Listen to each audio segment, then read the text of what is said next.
So good evening, everyone. Welcome to NATECLA Scotland's monthly online forum with Hannah Avison and Emma Cresswell, who are going to speak to you this evening about the creation of the NATECLA Scotland ESOL Literacies Readers Project. If anybody has any questions or thoughts, please use the chat box or pop your hand up, and I'll hand straight over to Hannah and Emma. Thank you very much, ladies. Okay, thank you. Thank you everyone for coming along to our online forum. This evening we would like to formally introduce you to our new library of ESOL Literacies readers. We are going to talk a bit about why we decided to put the library together. We've got two hows, how we did it, and some ideas of how you can use the books in your groups, in your classes.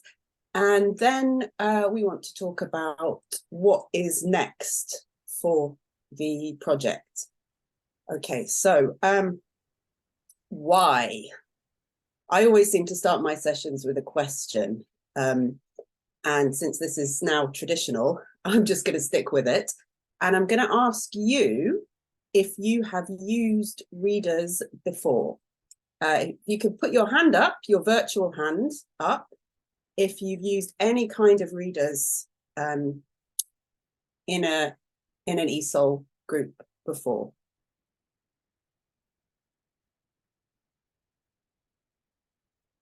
Okay. How many is that? I can't see everyone. Okay, I think two. Just two. Okay, all right. So my next question is, if you could type in the chat, what ESOL or ESL or literacy readers have you used or come across?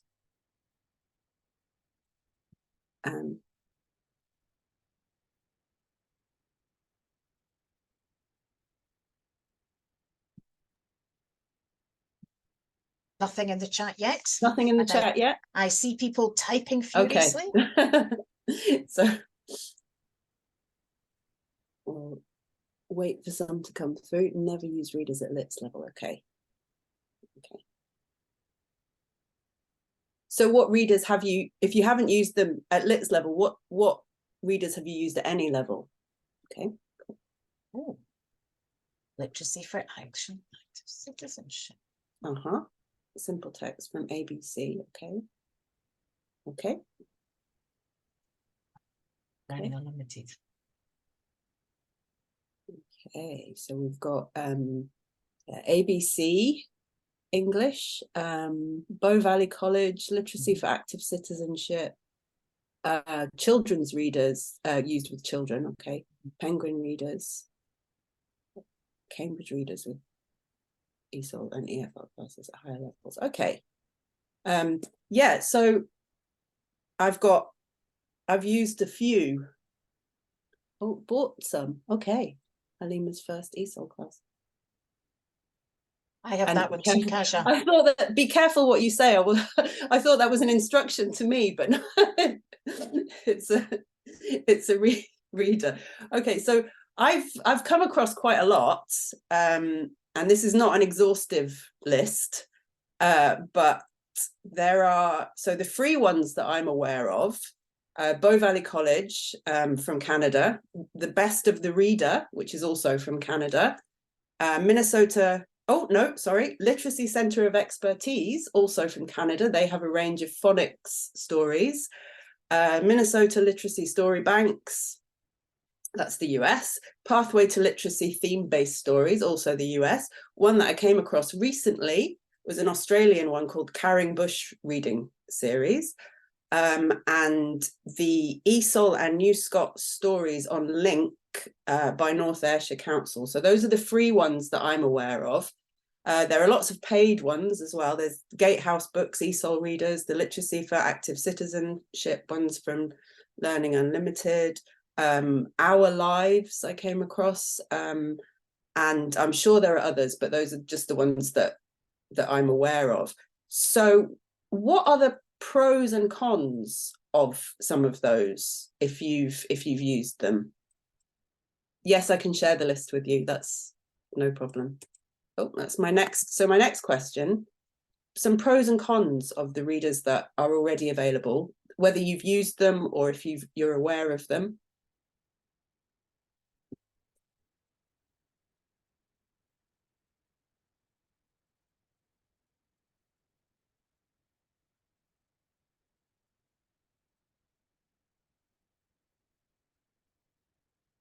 And if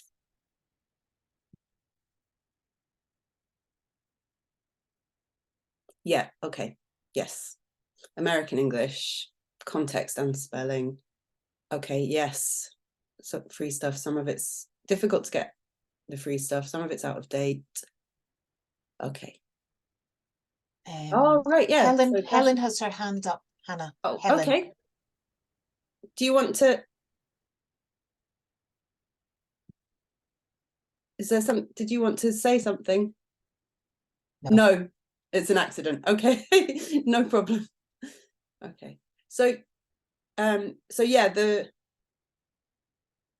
okay, very basic for just starting. Yes, lots of repetition. So that's a pro. Yeah. Okay.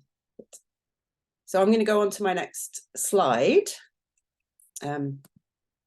And so the pros are, some of them are, yeah, they're ready to use. They're already there and ready to use. There are a lot of them, as you can see from my list,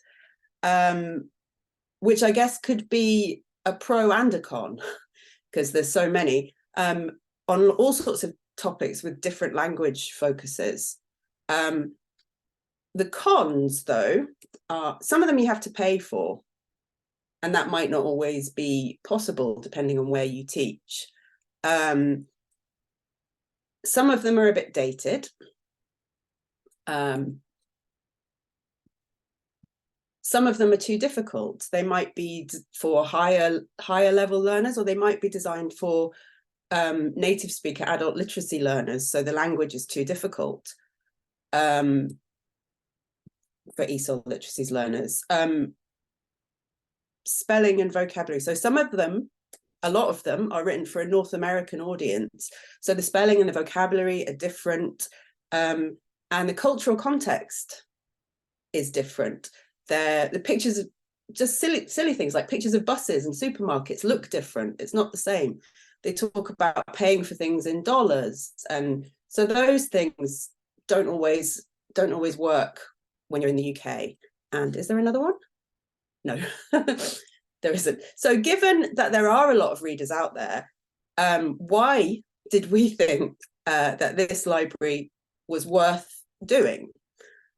So basically, we wanted there to be books available for practitioners in Scotland to use with their groups that were pitched for lower levels and for ESOL Literacies learners that are free, have a Scottish focus, and that reflect a life, a language, culture, a context that learners recognise and can relate to.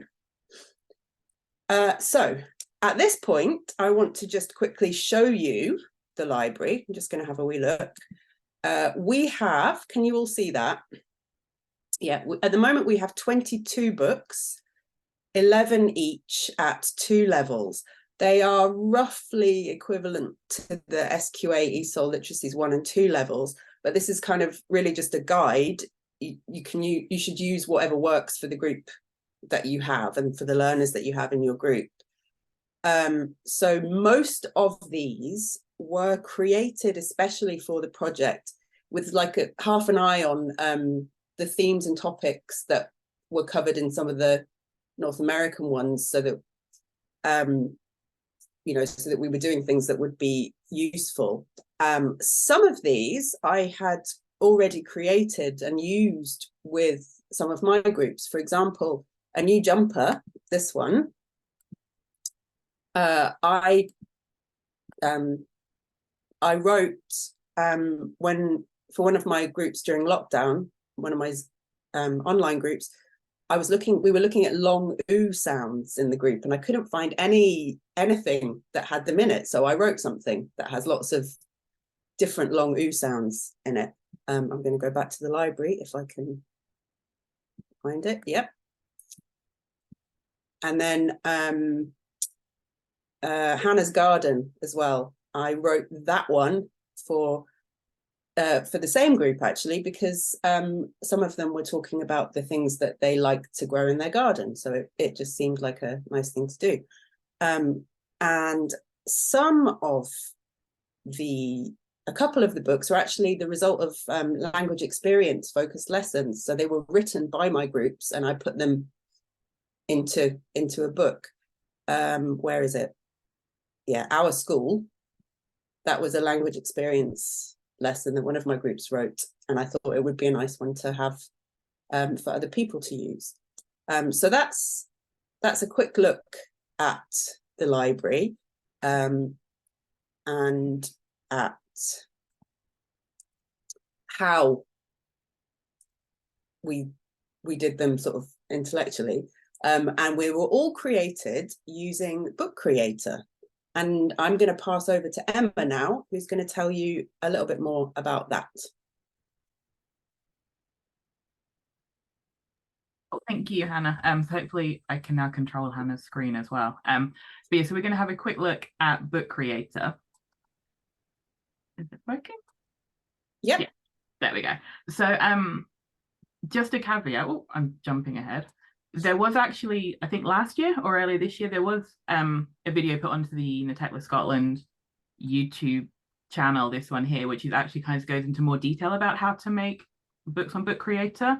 So I'm going to whiz through it pretty quickly, but it is like a longer 20-25 minute video if you want to go into more detail of how to make them. And also check out the YouTube channel if you haven't checked it out before, which I think Pauline's actually put in the chat already.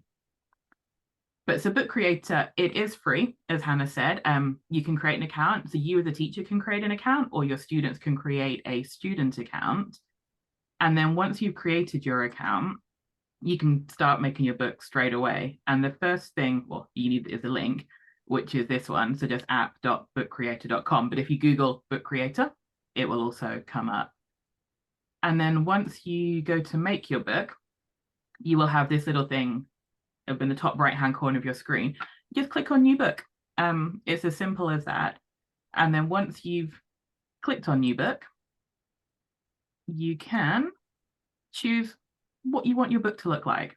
And I mean, this is something that even, if you're doing it in the classroom with your learners, could be a discussion. Do you want to make a comic? Do you want it to be like a traditional book that looks like a book you might find in the library? So even, just looking at shapes and sizes can create discussion. But once you've chosen your shape, your size, you start writing your book basically, and it will open up on the page. And pretty much all the editing is also in the top right-hand corner. So what you want is the little plus sign, and it's kind of small, but you can see that you have the option to add images, take photos with like the camera on your computer, on your tablet, freehand write, put in text, and record. So we're going to look at some of these images in a bit more detail, some of these options, I should say.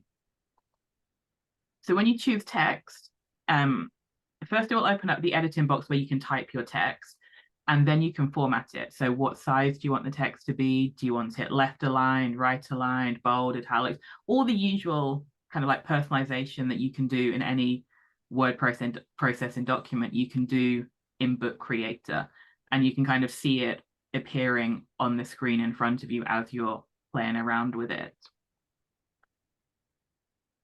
Alternatively, you can also add images, and Book Creator quite conveniently has its own image search embedded into the website, so you don't necessarily have to look elsewhere, and all the images that it does have included are copyright free. Like it takes you to Creative Commons sites or like Wikimedia Commons.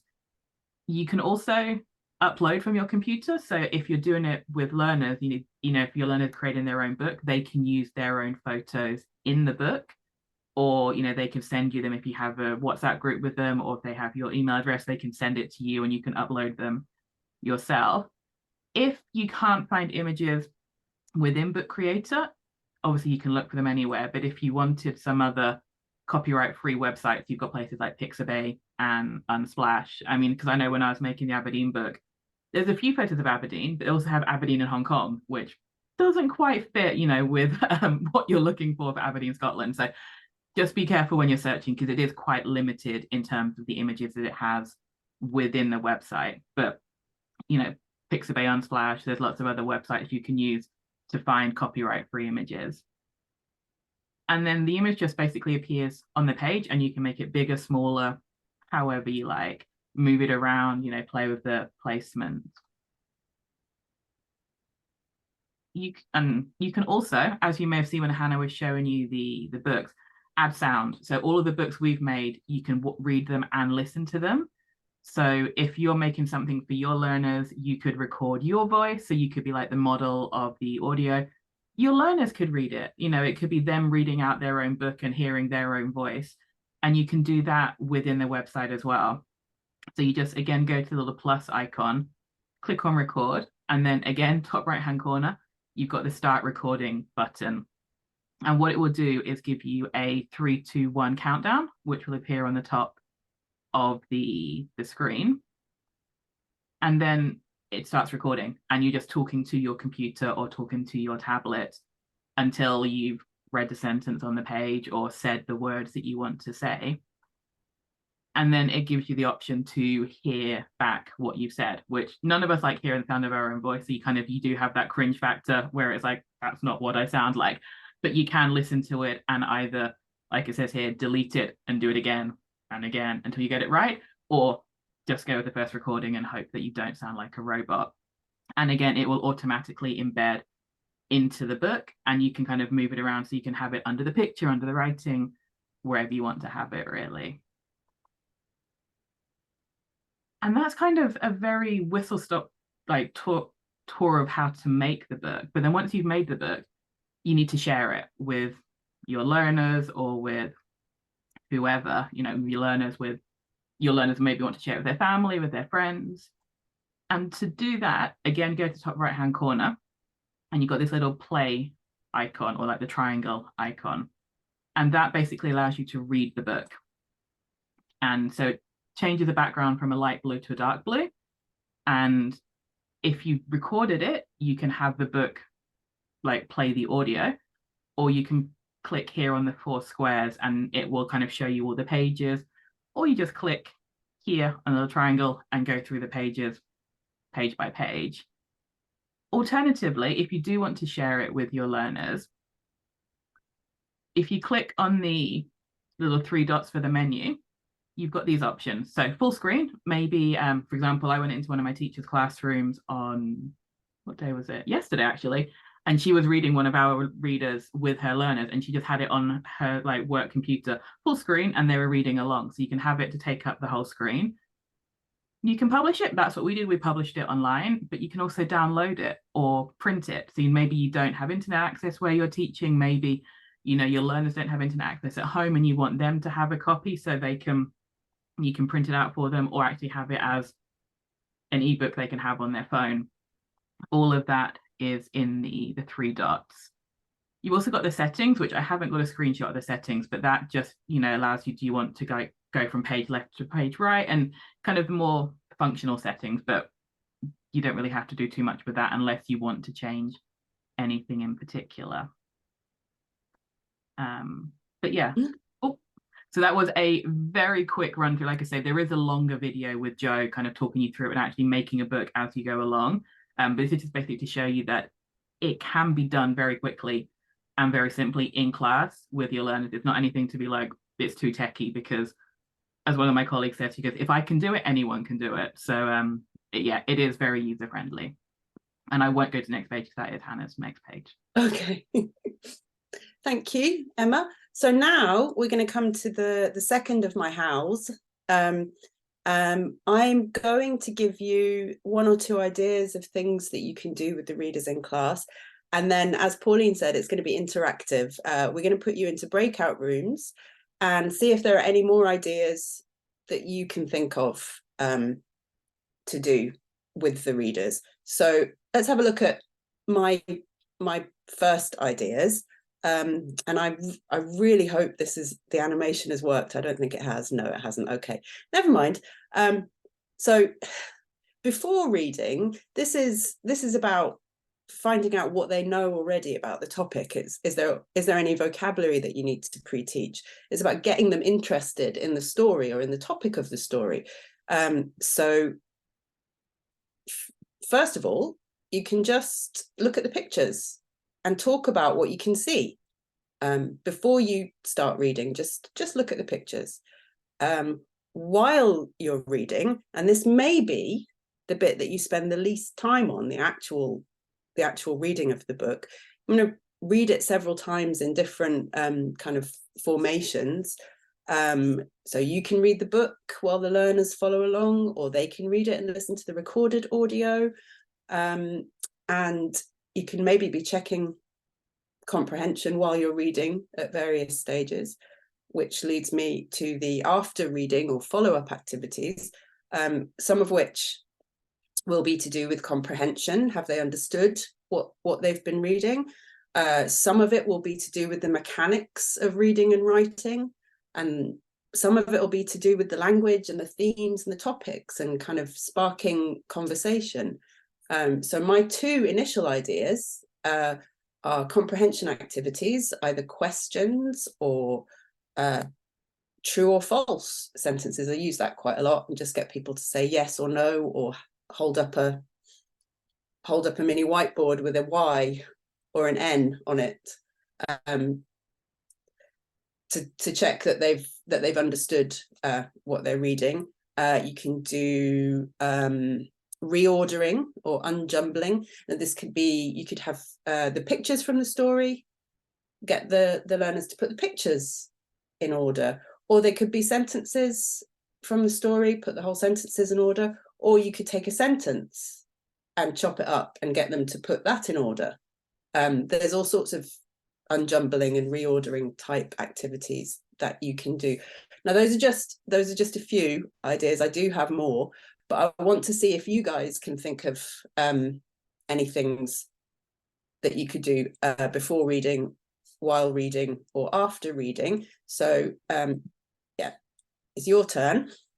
We're going to put you in breakout rooms. I want you to talk about what activities you could do, like I said, either before, while, or after reading. You can base your discussions on one book if you want, or you can just talk generally.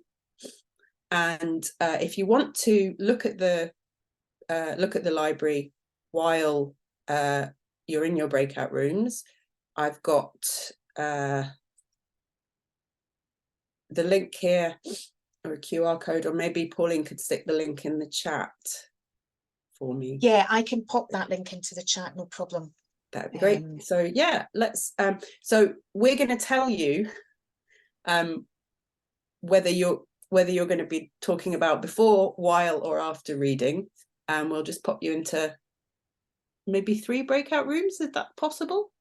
Yep, I'm just doing everyone. So here's the link for the readers, and our breakout rooms are ready to go, and there are 3 rooms. Okay, Hannah and Emma, you'll go, but you're welcome to come back. Have fun, everyone. Look forward to hearing what you've got to tell us. One second. Sorry. So if you're in, are they numbered, the groups? Yeah, room 1, 2, and 3. So group 1, if you can talk about activities that you could do before reading.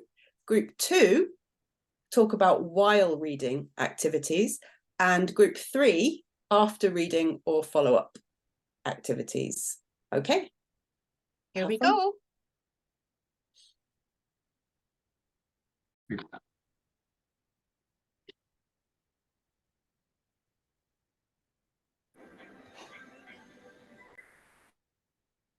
Welcome back, everyone.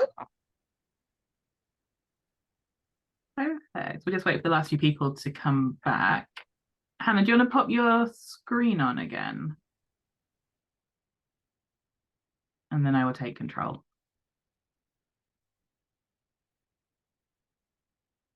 So basically what we're going to do now, guys, is you guys have the opportunity to share with us what you were talking about.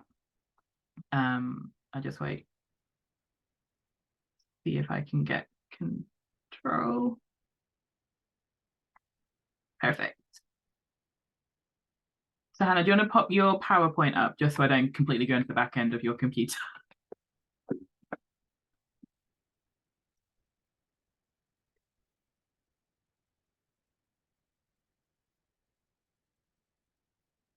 All right. So whilst we get the PowerPoint up, who was in room 1? Perfect. Thanks, Hannah. Oh, I need control again, I think. So if you were in room 1, just raise your hand so we can see who you were. Ah, Hannah. What? So you guys were talking about before reading, weren't you? Was there anyone in the group who wanted to maybe come on microphone, camera on or off, whatever you prefer, just to share some ideas of how maybe you could use, or what activities you could do in class before reading the book? I was nominated. Perfect. I will hand the microphone over to you then, Anita. But Hannah's got the notes, so she used to jump in if I've muddled it up. Yeah, so we were talking about pre-reading at sort of different levels, all the way down to like really basic level, and basically focusing around predictions, drawing on prior knowledge, eliciting sort of raising expectations of what the book is going to be about, drawing vocabulary from the book beforehand, either pre-teaching or even sort of playing little games of who can predict what vocabulary will be in it. Could be turned into a bingo, could be turned into a matching exercise, grouping. We could browse through the pictures and try to sort of predict what the story is going to be about. We could look at maps. So if it's about a city, talk about other cities, look at a map of the city. Yeah, just you guys came up with tons. I mean, we were like all talking at the same time. That's a lot for 10 minutes. But I think, yeah, because there's so much you can do, even before you're still using the book, but like not reading it, like they're just looking at the pictures, or just, yeah, activating whatever schemata they might have, activating whatever prior knowledge the learners might have. Because I think, especially like you were talking about some of the ones in the cities where, we all live, that's automatically people are going to have that language. They'll be like, oh, I've visited Edinburgh before, I've been to Glasgow before, and they'll have that knowledge, and they will be able to predict maybe what places do you have in Edinburgh, what might you go and visit in Dundee on your day off or something. No, that's great, thank you, everyone. So these are some of the ones that we came up with for before reading. So like you guys said, looking at the pictures, giving the title and the talk, predictions. So again, that's something you guys said. Vocab exercises. And so while reading, before I show you this, room 2, who was in room 2? Kasia, Lynn, and I can't see anyone else. Who was it? Did someone who's maybe happy to speak through some of your ideas? I'm happy to do it. There was Gosha and Helen with us as well. We spoke about, drilling some pronunciation that comes into text, or picking up some grammar points, either as, to expand or to reinforce things. We spoke about, Lynn had a lovely idea to read it with a mistake and trying to get the students to spot that mistake. Gosha said we could read it and miss a word and get the students to try to fill the gap. We spoke about, when the reading becomes a bit tedious, you could try to read it in different voices with different emotions, for example, or whispering or almost shouting, depending on the, on the group, if the group can take it. And then I think we infringed a little bit on group 3. It was hard not to. But I won't go into those details, but we did speak about, just briefly, about experimenting and using it with high levels, not literacies, and how exciting that would be. So yeah, I think that's pretty much it. Well, hold that thought about the high level as well, because maybe that might come up with a question that Hannah's going to ask you in a little while.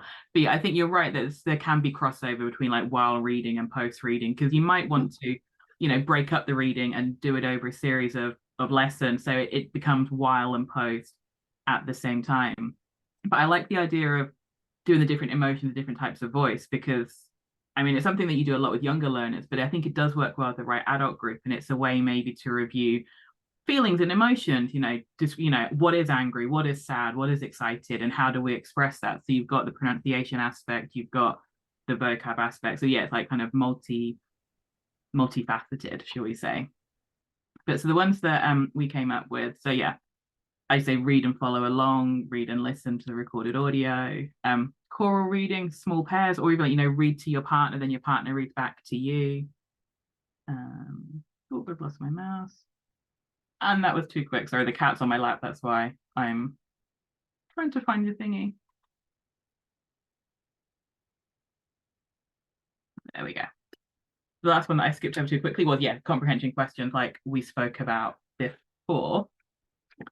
So thank you, group 2. And then room 3, I was kind of there for like 30 seconds looking at after reading. And I know, Aileen, you volunteered to share your ideas with the group. Yeah. Hi. Well, we talked about what had already been mentioned at the beginning, things like the darts activities, which are like short gap fills, possibly, taking out certain maybe verbs or maybe articles, or just kind of random every 5 or 8 words. Sentences to order, putting pictures in order, maybe putting pictures in order and then matching the sentences with the pictures, true, false, matching exercises, maybe the beginning, end of sentences from the text, summarising orally. We thought that's good because that shows, comprehension, and it sort of links into another skill. Can they summarise in their own words? Or even just remembering, can they remember phrases and parts of the book? Because that in itself is good for, the structures.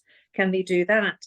And also maybe leading into their own book, book creators. So they've got to kind of use this as a model and then they help them to make their own books after that, depending on the level, obviously. Yeah. That's great, thank you. And I think you're right, like there's so many different ways you can go down it. It could be you go from the reading to the oral. It could be, even if they're a bit high, the writing, maybe they could write a summary, like a summarizing sentence, depending, like you say, on the level of the group, but definitely using it as a springboard for them to create their own, maybe not a book, but even just a couple of pages, if that's, what they feel comfortable with.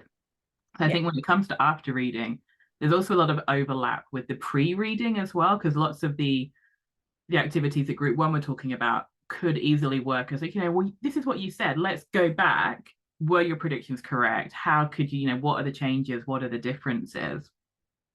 Some of the things we came up with, so again, the comprehension questions, which could be while reading, could be after reading, retailer summarizing the story, like room 3 said, talking about the themes and topics. So if it is maybe one of the ones about shopping, what could be the springboard, how could you continue it? Could it even go into a role play, for example?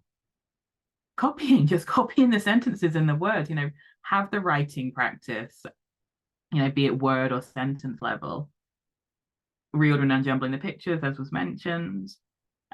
Punctuation exercises, remove the full stops and give them a couple of sentences. Where does the comma go? Where does the full stop? Because, punctuation is very tricky at times. So yeah, just getting into the practice. If they've seen it, if they've heard it, can they remember where to write it? And looking for patterns, be it in, the sentence structure, is it, the same type of verb being used? What's the order? What phonic sounds have we got? Yeah, and gap fill. So there's lots. Again, you could argue some of these are in reading, some of these are post reading, and I think that's the last one. But we could, there's lots, and you guys came up with some great ideas, which I think when we're going to be watching the recording back, you might be like, oh, thanks, Hannah. It might be like, just like, I'm going to do that in my class, can do that in my class, because there's so many great ideas that have come up. There's another screen. Is there another one? Yeah. I thought we got just a little one. Okay. Which is more about expressing themselves. Yeah. I guess which leads on to them like writing their own story or writing their own book as well. So it could be first on paper and then on the book creator.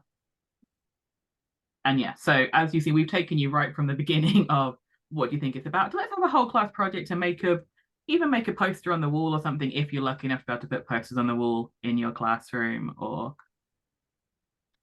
like, yeah, you don't have to put it on the wall, I guess.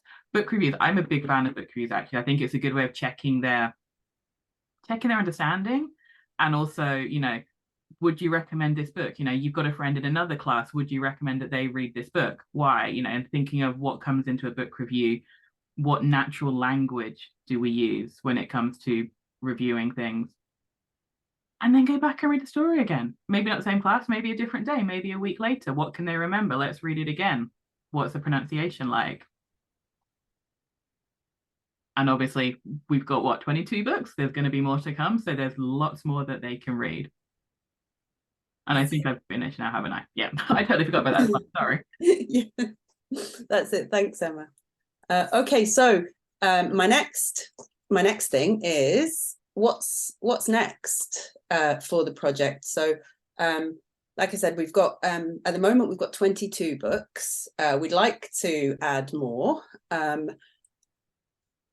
First of all, yeah, someone asked me in my group about printing them, and in theory it's really easy to print from Book Creator, but I need to do some tweaking to the formatting of our books before it's easy to do. So that's what we're working on next, is printable versions of all the books, so that you can if people don't like reading on a screen, or if they have poorer eyesight and can't read like on a projector or on a phone, they can have a printed copy, and then they can scribble on it, write on it if they want to. Some of my learners like to write like the Arabic or the Farsi next to it sometimes. So, you know, printable versions are coming.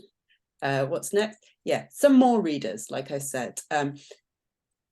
While talking about that, we really would like to hear what you think of what we've got so far. We welcome your feedback on it. And we also would really like to have suggestions or ideas for new readers. And if you want to contribute, please get in touch. Because we want to try to do as many kind of different topics that are relevant to people as possible. We also are wanting to work on some accompanying worksheets for the book, so that we can all create our own worksheets, but sometimes you don't want to have to work so hard, and it would be nice to have just a few ready-made activities. So that's something that we're keen to work on. And again, we would love feedback and ideas, suggestions from you about that. Right. That's the anybody got any questions or anything that they would like that they would like to share, anything they've been thinking about?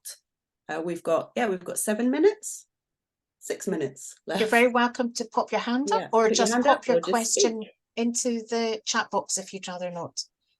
Kasha's got a thought in the chat box. Can you see that, Hannah? Oh yeah, and nice to have an index of the readers by grammatical point, pronunciation point. Okay. Yep.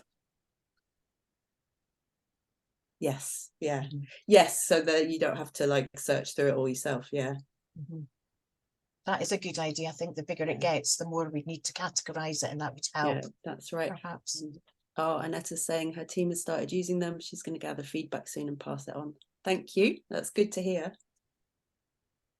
Annetta, you can pass that feedback to myself, and let Hannah or Emma share their emails at the end of this evening. I've just put the NATECLA email. Yeah, that's fine. Absolutely. On the last slide. Does anybody have any questions?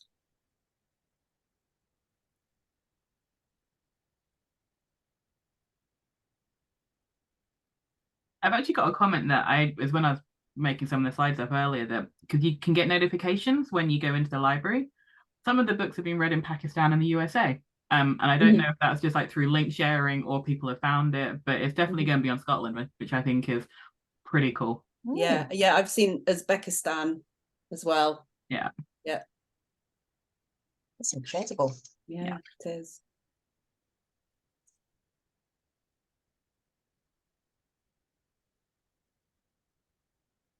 I don't think we have any more I questions. don't have any questions or any thoughts, but I will say, as the chair of NATECLA Scotland, that you're very welcome to get in touch with us at any time, whether you need help with the readers, whether you need us to give you some ideas, whether you have suggestions and ideas or problems that you want us to help you with. We're here to help at any time. It's been really great to have you with us this evening. I really hope that you feel you can use those readers with confidence in your lessons, and we'd love to hear it or see it in practice. You're welcome to share your success stories with us as well.